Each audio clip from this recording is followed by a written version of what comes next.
அதை நீங்க அந்த கொடுத்த காவல்துறை அதிகாரிட்ட போய் கேட்க சொல்லுங்க.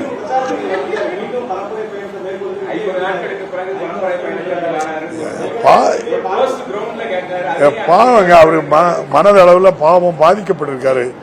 அவரை போட்டு ரொம்ப நெருக்கடியாக பண்ணுது.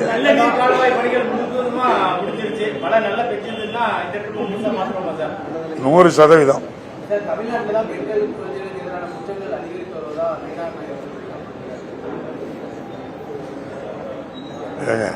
நீங்க இதெல்லாம் குற்றம் இல்லை.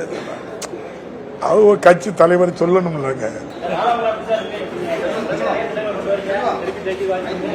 வாய்ப்பு இருக்காங்க. நாங்க தான் 60-70% ஓட்டு போட போறோம்.